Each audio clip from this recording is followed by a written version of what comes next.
जी बिस्मिल्लाहिर्रहमानिर्रहीम। सैयद एग्रीकल्चर से वकास हाज़िर हूँ। ये आज पानी की डेट थी, पानी चल रहा है तो उस हवाले से मैंने अपडेट लगानी थी। पानी का भी इशू है। आज तारीख़ है 15 जून 2023। तो कुछ ये सीरीज़ जो है हमारी रहेगी, अगर एक्स्ट्रा बारिश होती है, जो तूफ़ानी सूरत हाल जो अपडेट हुई है कराची के अंदर टकरा रहा है, वो सिंध में भी, यहाँ पे भी असरअंदाज होगा क्योंकि हम ठट्टा से करीब हैं। डिग्री हमारा जो है ना ज़िला है, और ज़िला मीरपुर ख़ास है, डिग्री के पास हम मौजूद हैं।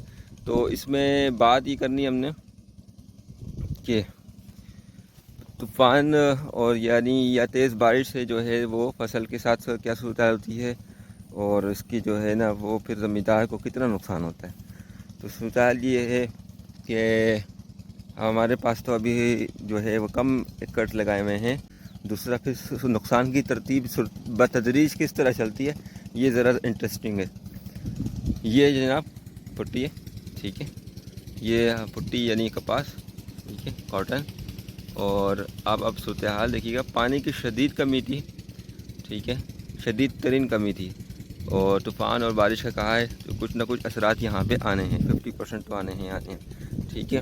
अब पानी के अपडेट साथ साथ है, ये पानी चल रहा है हमारा, ठीक है, ये पानी हम इसको ये पानी दे रहे हैं, ठीक हो गया।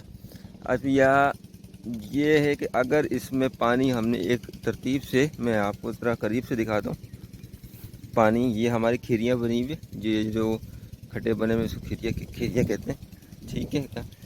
ये खीरियाँ है हमारी, ठीक है। अब ये खीरिए के यहाँ तक पानी हम इसको फुल रखते हैं तो ये इतनी ज़रूरत होती है हमें कम से कम पानी भरने की, ठीक है। यहाँ तक ये पौधों की जड़ों तक, कम से कम पौधे की जड़ों तक पहुँचे, तकरीबन ये 1.5 फीट की कहानी बनती है, ठीक है। और अगर हम इसको पानी कम रखें तो पानी की शदीद कमी हो जाती है, तो पानी यहाँ तक हमें चाहिए होता है।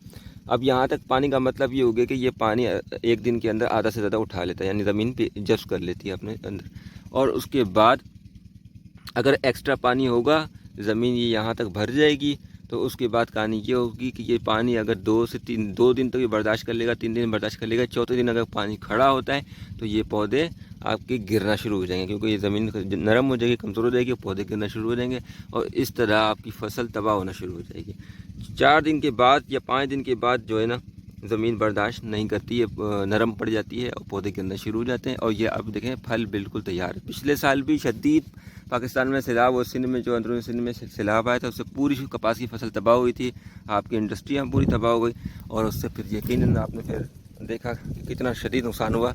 टेक्सटाइल में जो है सारे जो है काफ़ी कॉटन मिल सारी बंद हुई, काफ़ी शदीद नुकसान हुआ है। अच्छा, अब इसमें ज़मींदार को किस तरह बतदरीज नुकसान होता है, आप ज़रा ये नोट कीजिएगा। सबसे पहले इन्वेस्टिंग जितनी है ये तबाह हो गई, सही है, तकरीबन लाखों रुपए में होती है इन्वेस्टिंग सारी इसकी। इसमें ट्रैक्टर खेड़ी के अखराजात होते हैं, ट्रैक्टर जो चलते हैं ज़मीन के अंदर, ज़मीन को जो बनाते हैं, इसमें गोबर है, खिरिया वगैरह है, इसकी चार्जेस होते हैं तकरीबन 10-12 हज़ार रुपये 1 एकड़ का, इसमें ये खर्चा होता है। बीज के होते हैं तकरीबन, आप अगर अच्छी बीज लगाते हैं तो वो 10,000 से ऊपर जो बीज का खर्चा है। 2 एकड़ का, 1 एकड़ का तकरीबन 5 से 7 हज़ार रुपये खर्चा है।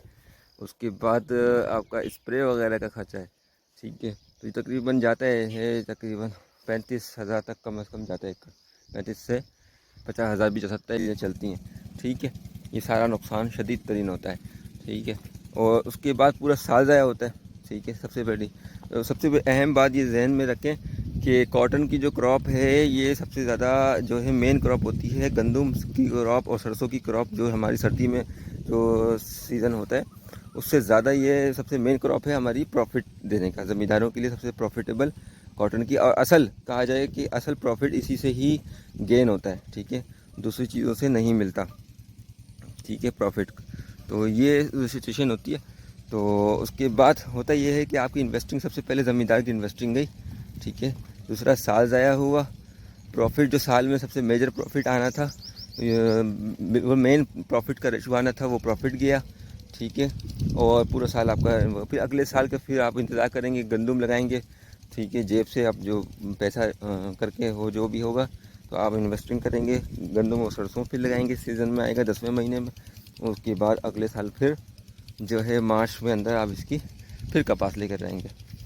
तो ये सिचुएशन होती है। उसके बाद फिर यहाँ सिलसिला नहीं रुकता नुकसान का सिलसिला ये है, यहाँ तक चलता है कि फिर आपका जो हारी होता है वो भी आपके पाँव पड़ जाता है कि भाई तबाह हो गए, हम तो इसी आसरे पे थे, क्योंकि इन्वेस्टिंग ज़मींदार की होती है, ज़मीन ज़मींदार की होती है। तो और जो है मेहनत इनकी होती है, ये मेहनत करके गुजर चुके हैं, इनकी जेब में कुछ नहीं होता, ये आपके जो है ना आसरे पे होते हैं। तो फिर ये बोलते हैं कि भाई सब फसल ज़मींदार तबाह हो गई है, तो ज़मींदार साहब हमें दे दो कुछ, हमारा तो गुजारा हो 6-7 महीने। तो ज़मींदार साहब को कुछ ना कुछ इनको देना पड़ता है, चाहे वो कर्ज़ की सूरत में दे, चाहे ऐसे ही बंदा 10-20 हज़ार दे सकता है, 30 हज़ार दे सकता है, मगर ये इनको देना पड़ता है गंदम शंदम मुख्तलिफ़ चीज़ें या पेमेंट की सूरत में। तो बात कहीं भी जा सकती है, लाख तक भी जा सकती है।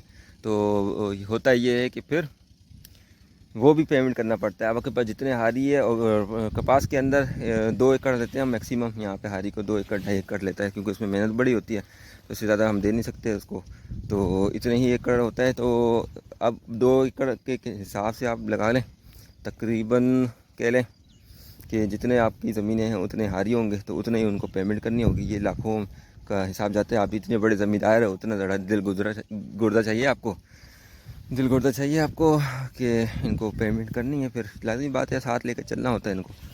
तो ये सिचुएशन होती है, ठीक है। तो ये सैलाब या तेज़ बारिश, ज़्यादा बारिश से जो है ना क्या क्या नुकसान होते हैं, तो ये भी अंदाज़ा जो है ना होना चाहिए सबको, ख़ास एक ज़मींदार को। बाकी आवाम को भी ज़रूर होना चाहिए कि ज़मींदारी जहाँ पैसा देती है वहाँ पैसा लेती भी है, जब बारी आती है। जो पिछले साल हुआ, पिछले साल भी इस जगह पे कपास खड़ी हुई थी, सिंगल पहली चुनाई हुई थी।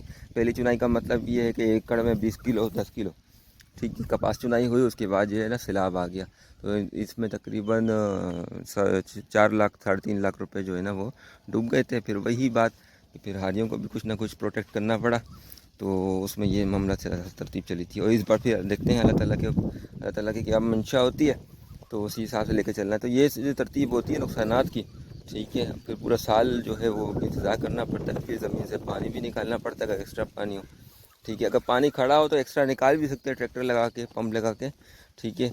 मगर ये है कि उसमें काफ़ी मेहनत होती है, उसमें भी फिर लाखों रुपए खर्चा होता है। फिर वही है कि प्रॉफिट कट हो जाता है, ठीक है।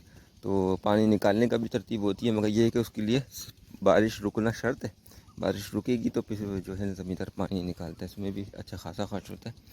तो ये तरतीब होती है। और आपकी कपास की फसल है तो इससे प्रॉफिट रेशो निकलता है, प्रॉफिट अच्छा हो जाता है, तो जो है ये आपको बच जाता है कुछ पैसा। आप ट्रैक्टर लगा के या कुछ लगा के, पंप लगा कर डीजल खर्च करते हैं लाखों रुपए का पानी निकालने के लिए, तो फिर भी आपको कुछ ना कुछ मिल जाता है। मगर अगर कोई और क्रॉप हो जिसके प्रॉफिट रेशो कम हो, जैसे हमने घास लगाया हुआ है जंतर साथ, तो उसमें तो कुछ भी नहीं है, वो तो 10-15 हज़ार 20 हज़ार की फसल है, अच्छी फसल है सिंगल क्रॉप, तो वो टोटल 60-50-60 हज़ार का पूरा सीज़न जाता है उसका। तो उसका तो फिर आप वो कुछ भी नहीं कर सकते, उसको छोड़ना पड़ता है आपको, नहीं, क्योंकि आपके प्रॉफिट सारे वो नहीं निकल सकता, मुमकिन नहीं है। तो ये सिचुएशन होती है। मिलते हैं इंशाल्लाह नेक्स्ट सीरीज़ में, दुआओं में याद रखें। बाकी अल्लाह हाफिज़।